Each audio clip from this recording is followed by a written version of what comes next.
साधना के केंद्र में कौन होता है? साधना के केंद्र में केवल और केवल शिष्य होता है, एक व्यक्ति होता है। साधना के केंद्र में न दर्शन होता है, न समाज होता है, न प्रचार होता है, न विज्ञापन होता है। साधना के केंद्र में केवल और केवल एक व्यक्ति होता है जो कि शिष्य होता है, और वही यह डंके के चोट पर कह सकता है, दो टूक शब्दों में कह सकता है, गोरखनाथ की तरह, 9 लख पातर आगे नाचे, पीछे सहज अखाड़ा, ऐसे मन ले योगी खेले, तब अंतर बसहि भंडारा। एक छोटी सी कहानी सुनाता हूँ दोस्तों।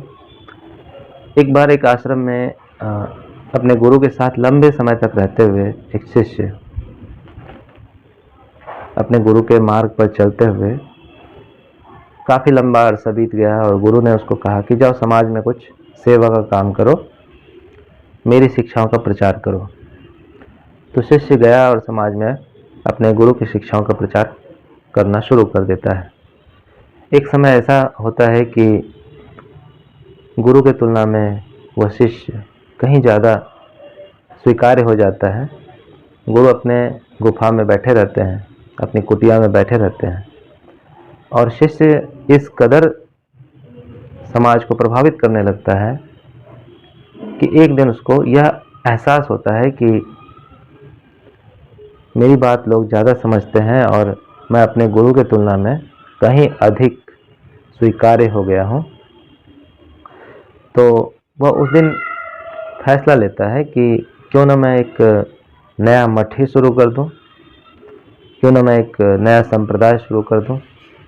और यह ख्याल जैसे ही उसके मन में आता है, वह इसे अगला रूप देने के लिए तैयार हो जाता है। गुरु ने कहा ही था कि जाओ मेरी शिक्षाओं का प्रचार करो, तो उसको लगता है कि जब गुरु ने ये कहा ही है तो मैं अब समाज के बीच ही रहता हूँ, तो क्यों नहीं प्रचार करूँ, और मैं ही शुरुआत करता हूँ यहाँ से। यही होता है, एक दिन उसका मठ तैयार हो जाता है, उसका संप्रदाय तैयार हो जाता है। मगर होता यह है कि जो श्रृंखला थी गुरु से जुड़ने की, उसकी रोज़ की श्रृंखला थी पहले, वह टूट जाती है, वह दूर दूर जाने लगता है। और एक समय ऐसा होता है कि जब वह मठ बना लेता है, अपना संप्रदाय अपने नाम से चलाने लगता है, तो वह कुछ ही दिनों के बाद उसको ऐसा महसूस होता है कि मैं जिस सोच करके अपना संप्रदाय गठित किया था, उसमें कुछ चीज़ें ऐसी बदली है जिसका कि प्रभाव उस पर पड़ रहा है। हुआ था यूँ कि जो गुरु के और शिष्य थे, यानी उसके गुरु भाई थे, वो पहले उसका साथ छोड़े थे। जैसे इसका मठ बना, उसके बाद समाज के लोग भी धीरे धीरे इससे विदा लेने लगे। जो लोग इनको चाहते थे वो चाहना बंद कर दिए, तमाम तरह के झंझावात आने लगे, और इसे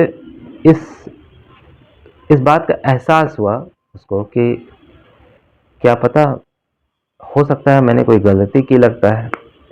वह तनाव में रहने लगा। एक ऐसा शिष्य जो बहुत ही सहजता से समाज में स्वीकार्य था, वह अचानक जैसे ही अपना मठ बनाता है, अपना संप्रदाय बनाता है, वह तनाव से भर जाता है। इसी तनाव के क्रम में वह सोचता है कि मैं जहाँ से दूर हो गया हूँ, एक बार जाता हूँ अपने गुरु से मिल लेता हूँ, देखते हैं वह क्या कहते हैं। जाता है अपने गुरु के पास। सर्दी का मौसम था उस समय, और गुरु अंगीठी सेक रहे थे। शिष्य ने कुछ नहीं कहा, जाके सामने बैठ गया, और गुरु ने पूछा कैसे हो, तो उसने बताया कि गुरुजी, मैंने आपकी शिक्षाओं का प्रचार प्रसार करने के लिए एक संप्रदाय खड़ा किया था, आपने स्वयं कहा था, तो मैं इस कारण उसी संप्रदाय के कामों में व्यस्त था और आपसे मिलना संभव नहीं हो पाया था। कई दिनों तक आपसे दूर रहा, और आज मुझे अपने उस काम से असंतुष्टि हो रही है, या मेरे अंदर कुछ तनाव इतना भर गया है कि मैं स्वयं में नहीं रह पा रहा हूँ, मैं क्या करूँ। तो गुरु ने कुछ नहीं कहा। गुरु ने कहा देखो, अपने समय को देखो, अपने आसपास देखो, और अगर तुमको लगता है कि तुम समाधान कर पाते हो तो मेरी शुभकामना है, तुम आगे बढ़ो। बात ही बात के क्रम में गुरुजी ने ये किया था कि एक जलती हुई अंगीठी से एक कोयले का टुकड़ा जो कि पूरा जला नहीं था उसको निकाल के बाहर रख देते हैं। और जब बाहर रख देते हैं तो बातचीत के क्रम में ही शिष्य देखता रहता है और देखते देखते वह यह देखता है कि अंगीठी पूरे सबाब पे जल रही थी और एक जो कोयले का टुकड़ा जो निकाला गया था वो धीरे धीरे बुझ जाता है। पूरा जला नहीं था, उसे जलना चाहिए था, मगर केवल उस आग से निकाले जाने के बाद वह अधजला ही बुझ जाता है। बातचीत के ही क्रम में जब गुरु अपने शिष्य से हाल चाल ले रहे थे, उसी के क्रम में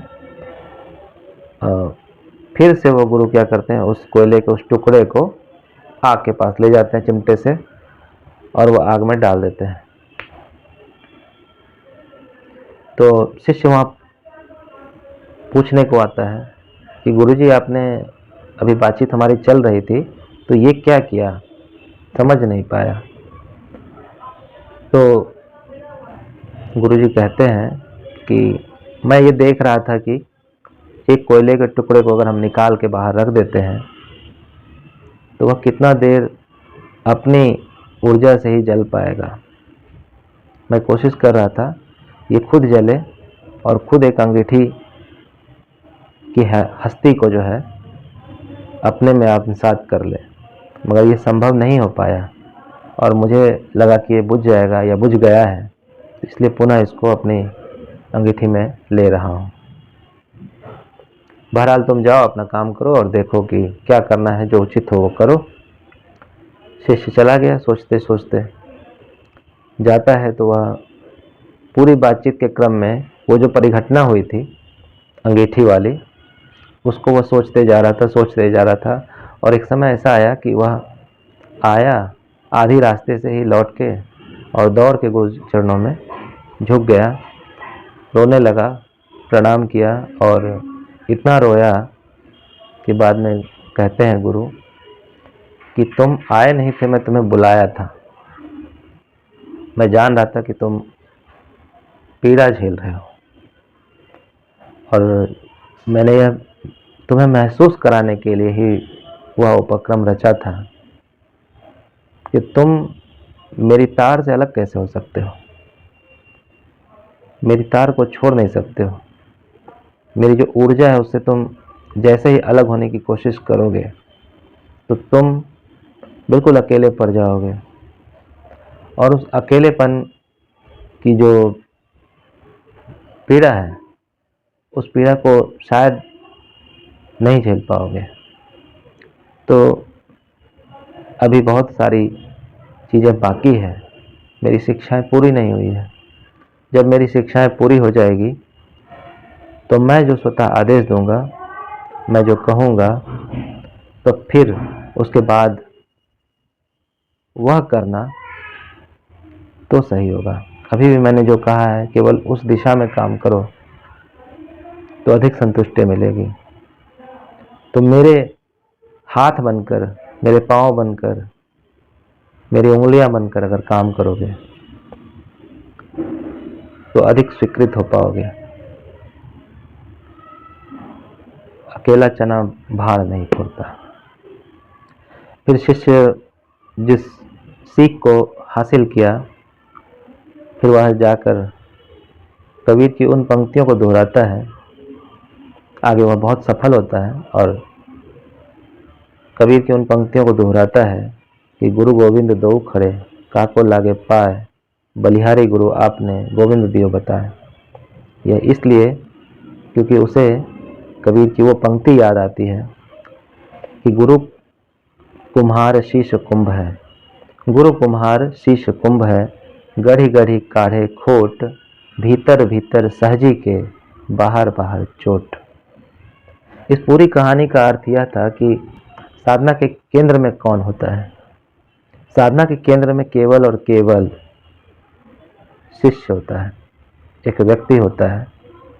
साधना के केंद्र में न दर्शन होता है, न समाज होता है, न प्रचार होता है, न विज्ञापन होता है। साधना के केंद्र में केवल और केवल एक व्यक्ति होता है जो कि शिष्य होता है, और वही यह डंके के चोट पर कह सकता है, दो टूक शब्दों में कह सकता है,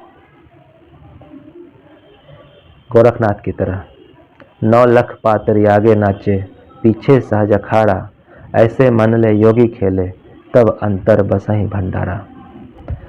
नमस्कार, अगले वीडियो में यह बातचीत जारी रहेगी। आज बस इतना ही। Thank you.